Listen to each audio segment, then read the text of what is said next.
Hey guys, how are you? This is Ishai Breslauer, your host of the CRE SharkEye Show. And you guys know Thursdays, I love to go a little bit more inspirational.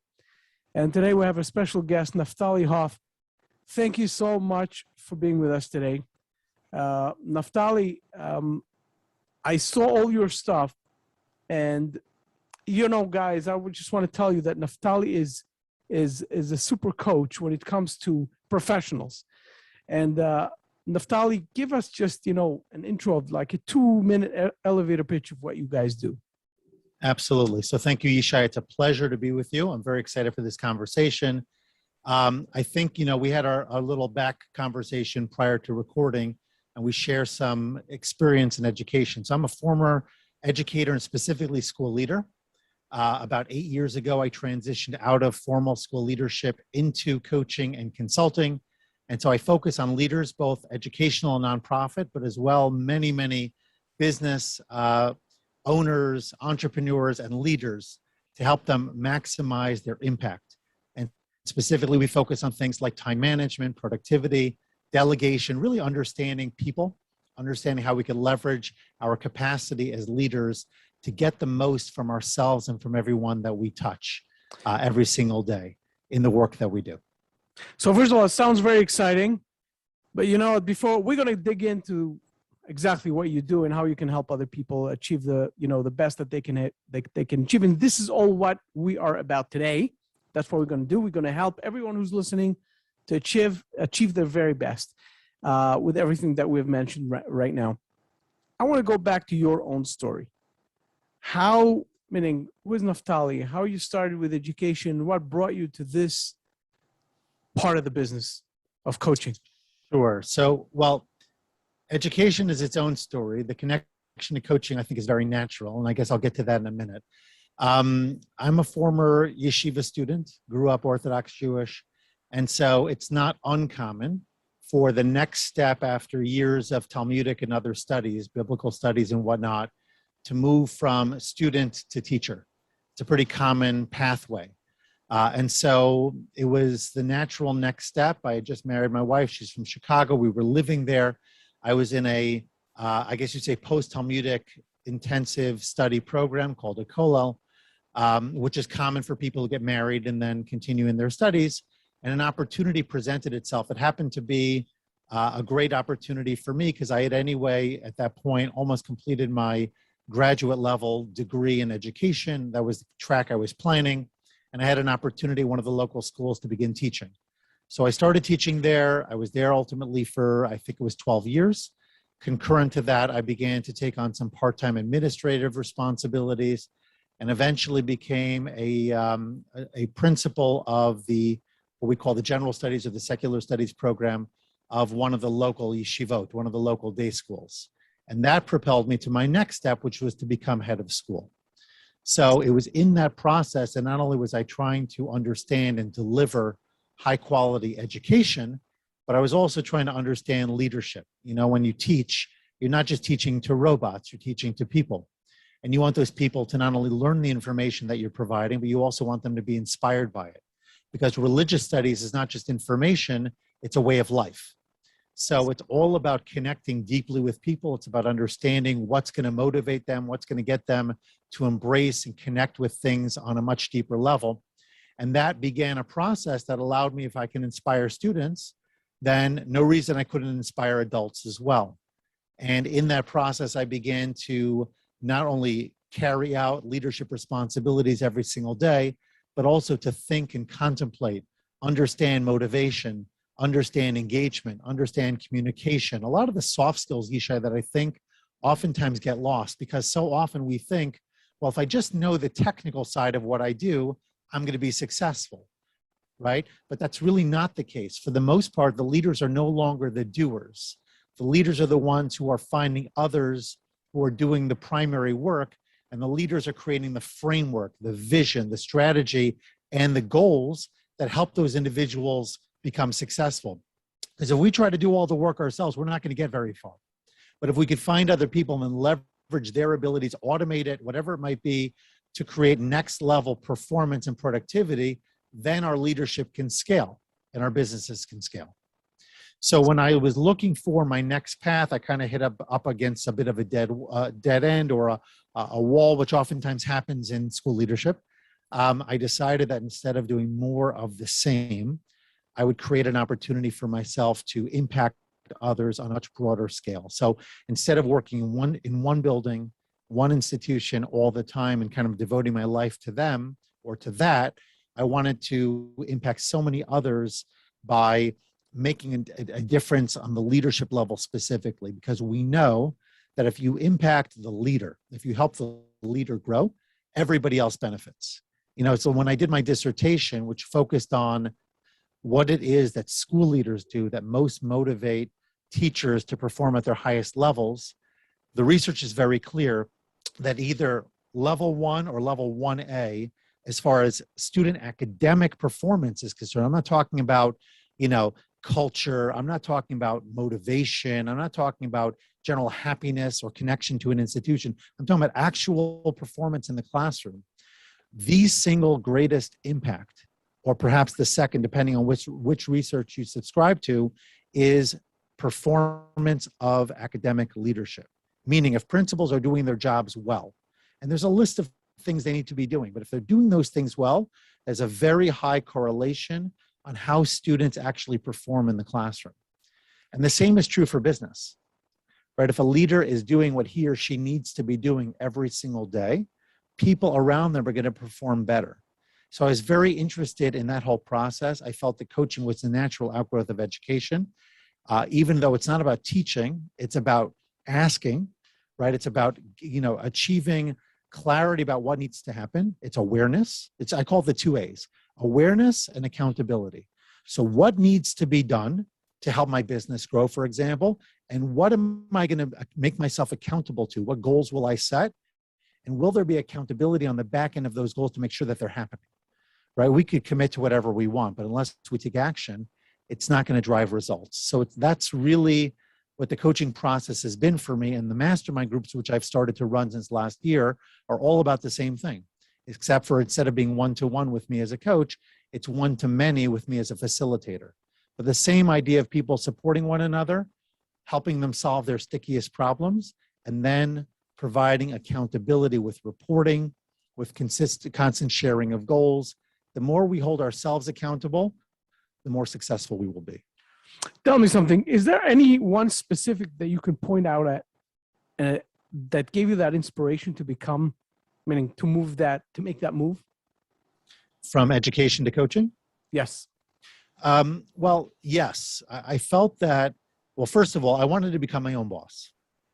I was frustrated and a little bit burnt out, to be honest, with the way that the lay leadership in particular it wasn't about crimping my style, but it was about not being in lockstep and ultimately, in my mind, making things more difficult for me to do my very best work.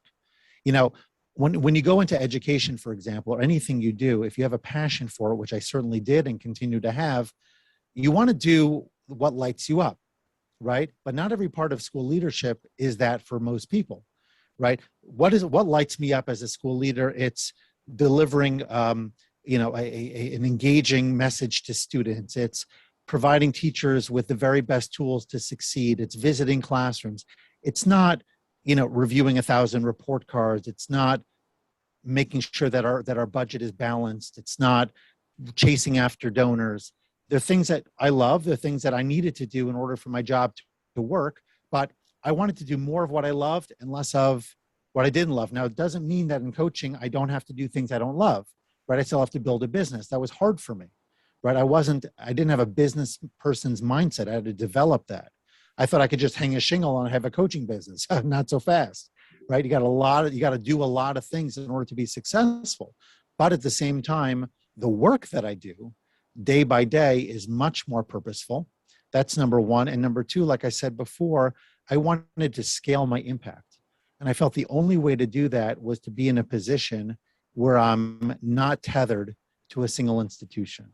So if I'm providing leadership resources for school leaders, for business owners, for entrepreneurs, I need to be in a coaching relationship with them, also training and professional development and seminars and a lot of things that I offer, they're all coming from the same core concept of giving what I know, inspiring people, but it's just from a different angle and working at a different level, so to speak, within the institutional pyramid to have that impact.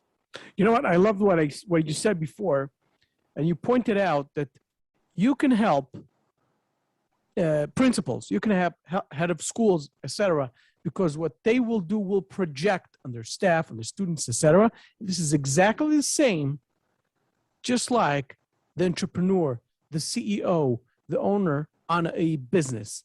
Without question. Yeah, and that's beautiful. Can you share some key strategies out of your wisdom and your, everything, all your strategies that you actually work on when you go and coach with us, so we can get a little better idea of, how to have a better life as professional people? Okay, so just to clarify, when you say strategies, you mean things I will typically work with my clients on, for example? Yeah. Okay, so one of the biggest issues, Yishai, that people struggle with is time management and productivity, right? We have more tools than ever, but we're more inundated at the same time. There are greater expectations of our availability. There's more work that we will take on. And there's this assumption that somehow we can manage it all. And when people come to me, for the most part, they are stressed out. They are overwhelmed. Their to-do lists continue to grow, and they feel like they can never get ahead of their demands. And more importantly, figure out what are the priorities and finish it in a way where they can go home comfortably to their loved ones at the end of the day, carve out me time and we time so that they can live a life of purpose, right? In other words, you go to work every day, that's lighting you up, hopefully, not necessarily. So we know engagement levels are nowhere near where they need to be, certainly not for people, the rank and file, for those within companies. And that's another way that I help business leaders to think about how they can add and infuse impact and value and purpose into the work that everybody is doing. So everybody's more motivated and engaged to do that work. But coming back to the primary point, I'm feeling overwhelmed. I don't know what to do. So we talk about prioritization. We talk about the most important tasks. What are the things that you must do, that your business needs, that your school, your whatever needs for you to be, the collective you to be successful? And how do we then move away from you and take off of your plate everything else? So if you're thinking about it, for example, from the perspective of the Eisenhower matrix, we're all familiar with the urgent and important, right? What's critical, what must get done right now? For example, I've got a deadline. So it's urgent and important because the issue is important and the timetable is very tight. For the most part, leaders should be operating what's called Quadrant 2, which is not urgent and important. So it's strategic thinking, it's setting goals, it's helping to imagine the players on the team and putting them in best position for success. It's building relationships. They're not urgent, but they are of great importance. And those are the things that leaders need to do to help the business grow. Quadrant 3 is where the delegation can occur.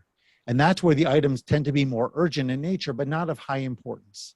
And that can often be delegated to somebody else. So many refer to these quadrants as the 4 Ds. So it's do, which is urgent and important. Do that right now. Get it out of the way. Brian Tracy might call it eating your frog, right? Others might have different terms for it. I love Brian Tracy. Get it out of the great. Yeah, get it out of the way at the beginning. Knock it off so that you can focus on what's most important afterwards. Quadrant 2 is known as defer, which I don't love because defer sounds like you're sort of pushing it away. It doesn't really mean that. It just means it's not as urgent, but definitely you want to attend to it. Quadrant 3 is delegate. And that's, again, where you're finding others who can take things away from your plate so you could focus on the most important tasks. And then 4 is not urgent, not important. That's delete. Just get rid of it completely. Don't even pay attention to it. We have a lot of distractors. Nir Eyal, who wrote the book Indistractable, was a guest on my podcast. So we talk about, he talked about, how does a person become less distracted? Our phones could be tremendously distracting. We have all sorts of things that are pinging us day and night.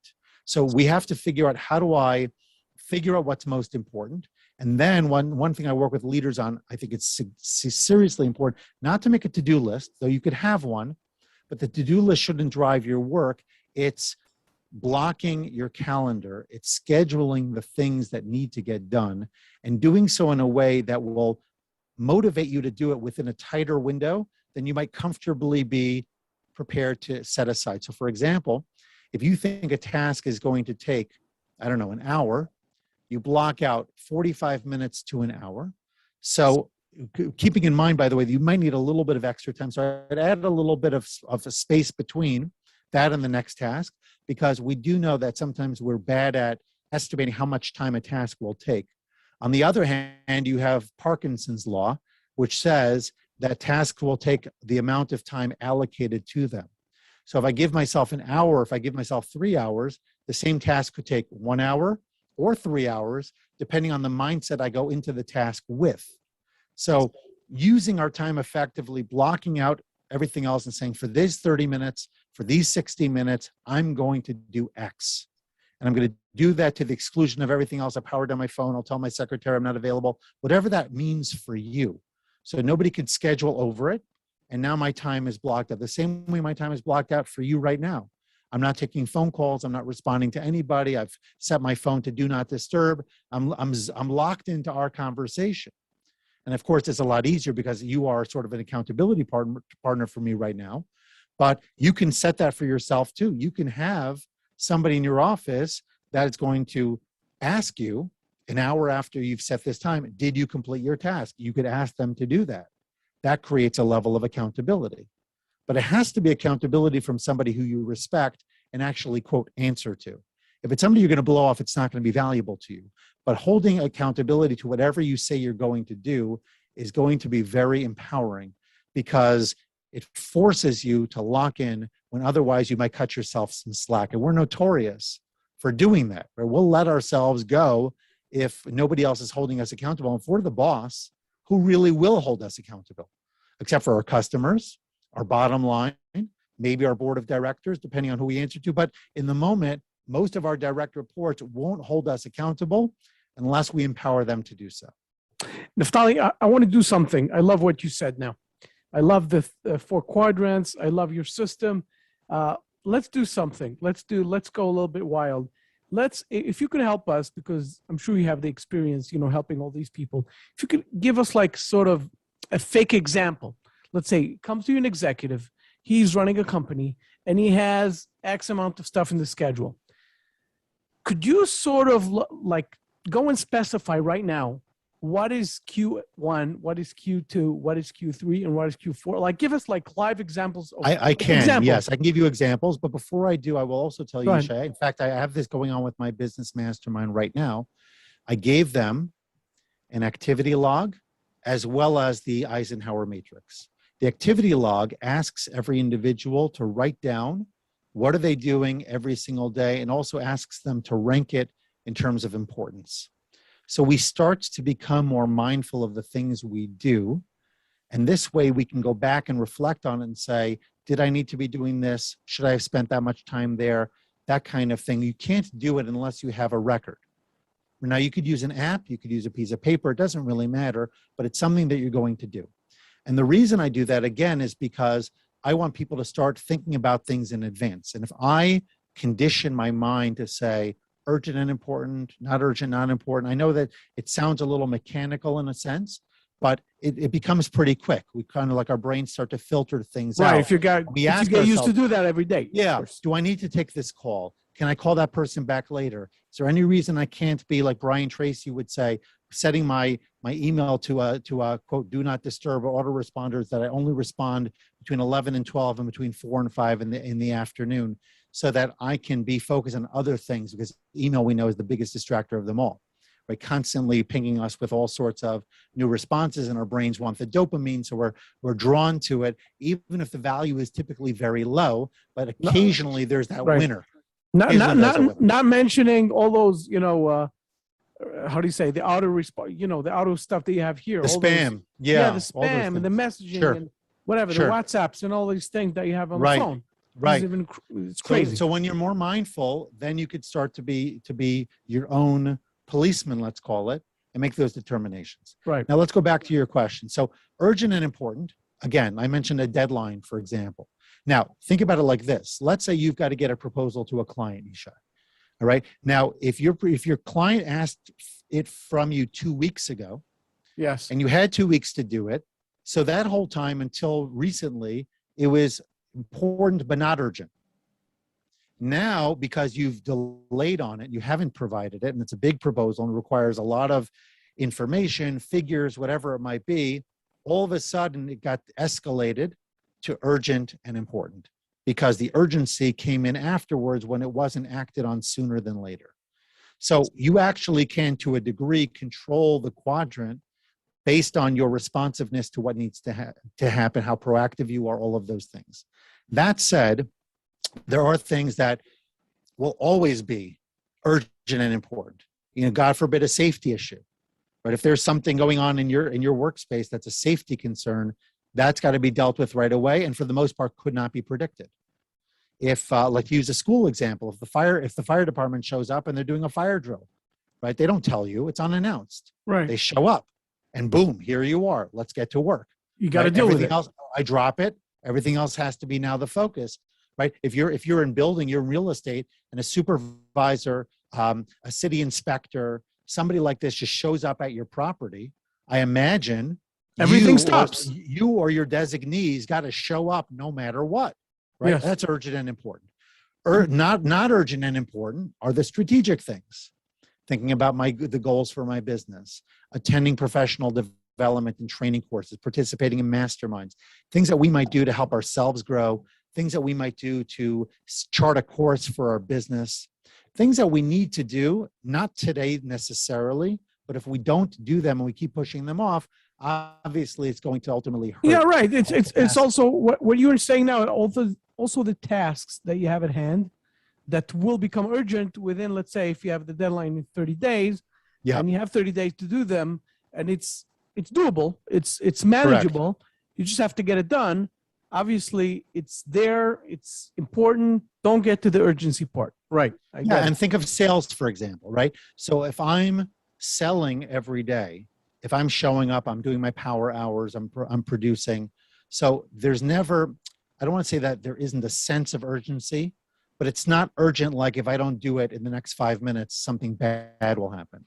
But if I've been pushing off my need to sell for a while, or I've been underperforming or sort of wasting my time and drinking my coffee and engaging on Facebook, whatever, instead of doing the calls that need to be made and filling the pipeline, now all of a sudden I'm not meeting my numbers, right? It's like the police officers that are arresting everybody or pulling everyone over the last 2 days of the month in order to meet a quota, right? That all of a sudden you have an increase of urgency because you haven't been meeting that number until that point in time.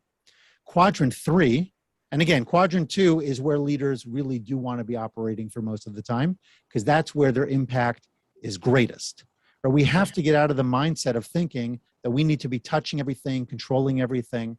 That's what prevents us from delegating. But if we want to be successful, we have to be willing to let go, even if the quality and the outcome is not up to our standard fully. We obviously want to get as close as we can, but I'd rather have much more production at 90, 95% than much less production at 100%, because the numbers just favor that first arrangement. Okay, so quadrant 3 is urgent but not important. It's returning messages, it's following up on things, it's making sure that deadlines aren't missed. It's a lot of stuff you could be delegating to other people. So for example, in my coaching work, I've got a bunch of VAs that I engage. Some of them are remote. In fact, everybody is remote. I'm a fully virtual workplace, so to speak. I have somebody in Israel, I have somebody in Bangladesh, I have somebody in the Philippines, I have somebody elsewhere, and they're all helping me in different ways with different things that I do.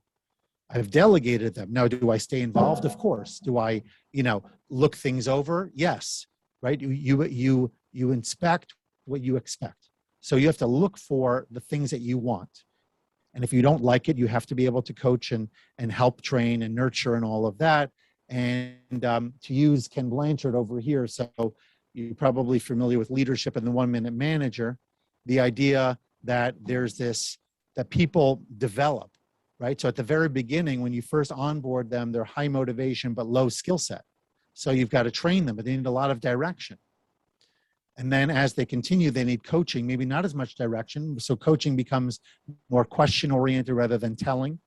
Okay, but the motivation tends to drop because they're starting to realize, hey, I don't really know what I'm doing. And we become less motivated. So you need to coach them up. You need to kind of like give them, to say the Hebrew, some chizuk, some strength, some motivation. And then as you move into quadrant 3, so you're supporting. Right. You're not, you're still giving them some support, but you're giving them more space because of the fact that they've learned more. They're getting closer to proficiency. And then finally, when everything is said and done, that's when you truly delegate. Delegate is high motivation and strong skills. Can I add to that? High competency. Just one addition to that is that, especially in real estate, one of the most important when we talk about commercial real estate, and that's what I talk about most of the time, of course. Sure. We put a lot of emphasis on the team and the fact that if you're a leader, you can't do everything on your own. And how do you say, in the most part, you're a conductor of an orchestra. You have to have the best violinist, the best drummer, the best. In our case, it's architect. If you're talking about construction, GC, etc., you go, it goes on and on. Property management company, or if you are the property management company, you have to build the right team. If it's acquisitions, it's the acquisition guy, the analyst, etc. You can't do everything on your own. So I would add to that the fact that you know to delegate because it's not your job, because you have to put yourself aside and get someone else to do it. Would you say that's another part of quadrant 3? Yeah, well, for sure. I mean, Michael Gerber talks about this in the E-Myth, right? The idea of working on your business, not in it. And many people, like, for example, I would imagine whoever's running that company at one point was a GC or something within that food, let's call it business food chain. They were doing the work. And now they're moving from technician to boss, right? So before I was a mechanic, now I've got a mechanic shop. Before I was a baker, now I've got a bakery. So I'm moving up within the industry that I know, but I can't now still do all the work in order to produce the results that we want. So you need somebody who's at the top, who's providing that guidance and that leadership, the one who's coordinating all the individual efforts, whether it's a WhatsApp chat, whether it's regular meetings. In person is very important. Even in the digital age, I think it's critical to try your best to be in person. If you can't be in person, at least over a platform like this with a camera, so you could physically, you can actually see and sort of have that connection, because we communicate so much through nonverbals, right? It's not just the words that we say. In fact, they say that only 7% of all communication happens with the words that we actually say. Everything else is tone and inflection and body language and all of that stuff. So the more we are connecting with our people, having one-to-ones. I write about this in my blogs. Actually, I have a book coming out, hopefully in the not too distant future, that's pulling together all of these productivity pieces that I've been writing about. Daily huddles or morning huddles, one-to-one meetings, a lot of that kind of communication, but then giving your people the freedom to do the actual work. So you're involved where you need to be involved. John Maxwell talks about the 10-80-10 rule, which is the very beginning, the first 10%, very involved, right? Charting the course, getting clear on strategy. What are the outcomes? What are the metrics? And then the last 10%, making sure that everything was done correctly, reviewing everything well before things get launched, published, announced, completed, whatever that might look like. The 80% in the middle is where people have the space to put the plan into action. And the leader tends to be more hands-off during that phase. It's almost like an airplane pilot, right? When does a pilot earn his stripes? It's at takeoff and at landing. For the most part, when the plane is in the air, outside of some turbulence, they don't need to be that heavily involved. We put on autopilot, we sip our coffee, we have a more relaxing time.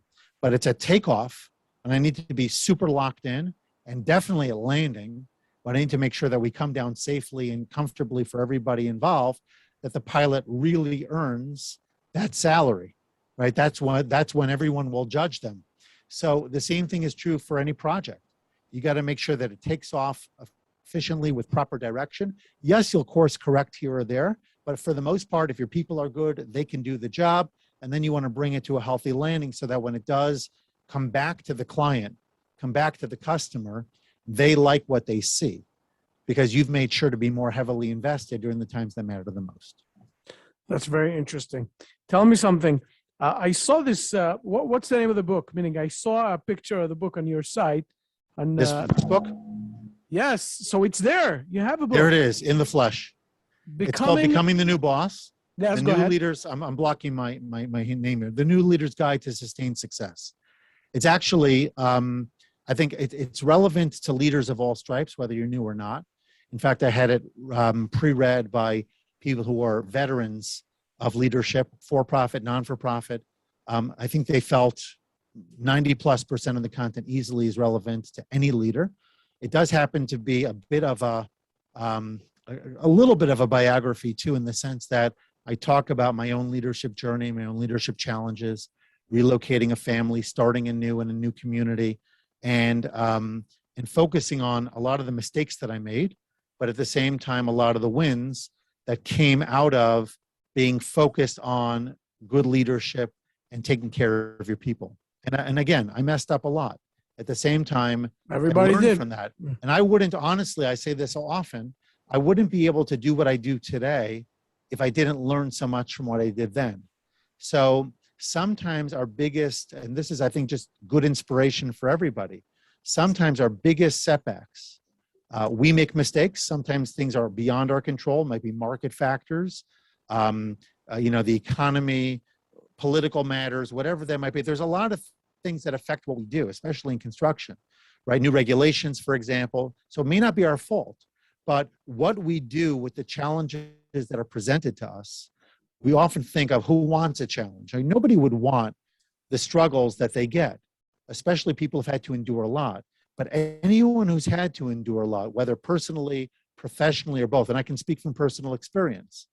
My upbringing was not easy. Some elements of my professional journey were definitely not easy. Not easy on me, not easy on my family, not easy on people who were my supporters, but they helped me grow.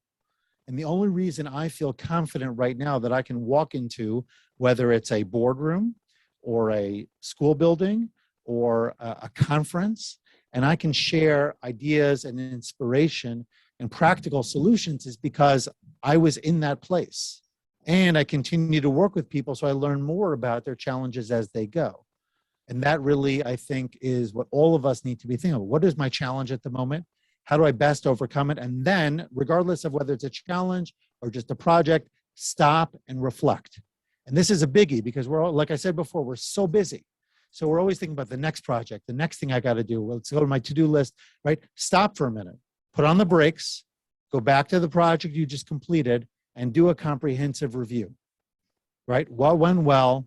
What didn't go so well? My communication, deadlines, motivation. Did people feel like they were properly supported? Were they given the tools that they needed? Is their efficacy level where it belongs? Are they ready to take on the next one? What are their concerns about the next project, right? So the more we're in tune with our process and our people as we go, the likelier they will be successful moving forward. And of course, we have to provide affirmation as well. People need to be recognized, right? We sort of take it for granted. Well, I'm giving you a salary, so by definition, I'm recognizing you. In today's day and age, in particular, Isha, I think you know this probably even better than me, our people need to be appreciated. They need to be valued. We have so many choices today. If you want your people to stick around and go the extra mile for you when you have a deadline or some other reason that's important to you, but may not be important to them, right? What's going to push them to stick with you and to give 110%? The answer is the way you made them feel all the way through. The fact that you had their backs, the fact that they feel valued by you. Because we often think that money is the greatest motivator, but the greatest motivator for the most part is recognition, is feeling valued, feeling Absolutely I have a place here. Yeah, and we need to be, as leaders, that's why the people management side is so important. We think if I know my processes, I'm good. But technical skill alone is not enough. We have to be able to balance our technical knowledge and our people skills for real success. Tell me something. Before I ask you the next question, is that book already out or it's still in? Yeah, it's out, and I'll share the link with you, and you can put in the show notes. It's available on Amazon, BarnesandNoble.com. Beautiful. Yeah. So we'll be able in the end, which is coming up soon, we'll be able to share the links, etc., with everybody else. Yes. I wanted to ask you something. This is something everybody's curious about. What makes a leader? You deal with leaders. What makes a leader what he is, as opposed to someone who's just not going to be a leader probably ever? What do you think about that? So, I mean, some leadership is situational and some leadership is attitudinal, meaning to say, if I'm the boss of a company, then by definition, I'm the leader, whether I want to be or not, right? Because people will ultimately look up to me for decision-making, for permissions, things like that. In some cases, we can become a leader by default. I shouldn't even say that. Default sounds like it's not an intentional outcome. I can become a leader even if I'm in the lowest ranking position in a workflow, for example, just by showing up, by being clear on what needs to happen, by leading up. So a lot of it is a mindset. A lot of it is thinking about, how do I show up and be my very best self? And sometimes that's enough, right? I lead by example. I lead by osmosis. Sometimes I have to lead in a more conscious type of way because my organization requires that. So even if you think you're not a leader, I tell this to teachers, for example, all the time. They think, well, the principal's a leader. But no, every teacher's a leader. You're a leader of your students. You're a leader of your peers. You're a leader of other people who come into the school building. And you often lead up as well to the principal or to other administrators. And people in a company can take on a very similar role. It's about what you think yourself to be. Now, I didn't distinguish between leader and manager. I actually do that in the book, and they're not the same. So managers typically are more about pushing the pencils. I shouldn't say that. Pushing forward processes, getting things done. That's a manager, right? A leader is providing a vision. It's more what needs to happen globally, whereas the manager tends to be more in the day-to-day. So they're both important. We need them both. We just need to have different people or the same person at different times fulfilling different roles. I'll tell you something. I'm reading right now Principles of Ray Dalio. You've probably heard about the book. It's an excellent, excellent book. Highly recommended. One of the things that fascinates me, fascinated, and right now I'm reading it like I'm at that chapter right now. I got to that point. I didn't finish the book yet. It's about, what do you call it? I'm trying to remember. People are wired. You have to understand, he says, it's a rule. You have to understand, it's one of the principles, that people are wired very, very differently. It means that every leader has to understand that you're going to have, let's say, 20 people, 10 people, 3 people. It doesn't matter how many people you're leading or how many people you're managing, whatever the distinction is. You have to understand that none of them are like, they're not similar. They're different people. So going back to what you said about people, it's so important to have them valued. People want to be valued. The money is one thing, it's important, but it's more important because the money is like it's something that is usually decided in the very beginning. There's a contract, there's negotiation. What is your job? What is my job? What am I doing? What is your money? It's done. It's over. Now it's only work. Now it's relationship. Now the question is, how am I going to wake up in the morning and be excited? And it's all about the leader. So I love that part. It's really great. Yeah. And I would add that it's not just your people that are different and how they need to be led. Leaders themselves are different. And often we need to sort of combine the two together and figure out what works between my personality and my approach and the approach of the people that I lead. So for example, if I'm more solution oriented and I have somebody who in my office needs to have that human connection with constant interaction in that way, I need to do the affirmation stuff, the warm and fuzzy connection stuff before I can jump in and solve problems, even though my own inclination is to cut right over that emotional stuff and get right into the tactical elements of the work. So it's just saying, what does Johnny or Sandy or whomever, what do they need from me for them to be lit up, let's call it, and most content and most engaged? So important. Naphtali, I know you have to go. And this is Thursday today. And I want to tell everybody to have a beautiful weekend, but not before you tell us where to find the book, how to find you and your coaching systems, and to help us and everyone else. Tell us also, you know what, beforehand, you just mentioned before the show that you have somewhat of an intention. You're thinking about it. You want to plan it to have something for people who do real estate. Can you tell us a little bit about that plan? Sure. So I'll start there and I'll go back to the other piece. I mentioned earlier in the conversation that I run mastermind groups. So very briefly, a mastermind is a professional cohort, a professional network that comes together through a facilitator. And in that facilitated conversation, there's an opportunity for networking, but the primary focus is on problem solving as well as on growth exercises. So the model is universal. This works for school leaders, it works for business owners, and you could really niche down within business as well to specific industries. And so the mastermind involves a hot seat. One person brings a dilemma, people listen, people ask questions, and they ultimately provide ideas and solutions. And there are tremendous breakthroughs that happen in these hot seats every single time I do them, because it's the collective wisdom and people are just so excited to hear what their peers have to say and give them a fresh perspective on something that's been bothering them for a long time. And then the growth exercises, we do time management and productivity, delegation, a lot of soft skills, but also things like marketing and branding and processes and all of that. Beautiful. And so what people love to do is collect with people who are very much like them. And so right now, as I mentioned to you before, Yishai, that I'm putting together a group of real estate and construction professionals because they're working in more of a similar space or a lot of concentric circles. And when they have conversation, everybody gets it.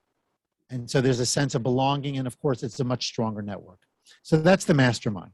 Separate from that, you can go to impactfulcoaching.com. That's my website. Everything I do pretty much is there. Not myself on social media, but practically everything else. I've got my own podcast. I have a blog. All of my offerings can be found there. And then you can find me on social media. You know, just spell my name correctly. And you will find me on LinkedIn, Twitter, Instagram, Facebook. I'm on all of the primary platforms. And I certainly love to engage with people. So Naphtali, if you could just repeat for those who are listening, obviously in the audio medium, meaning the podcast. Sure. Again, if you could repeat the URL, meaning your website, impactfulcoaching.com. Is that correct? It's all one word, impactful. So it's impact, F-U-L, coaching, all one word.com. And then you have a link to the book there also. You can go straight onto Amazon or Barnes & Noble and just Becoming the New Boss. Becoming the New Boss. That's exactly right. And, you know, I think it could just help folks take that next step in their leadership journey. And for all of you guys, when you're impactful, everything flows from there. Beautiful. And for all of you guys who are listening to the podcast, it's Naphtali, Naphtali, again, Naphtali, Hoff, Hoff.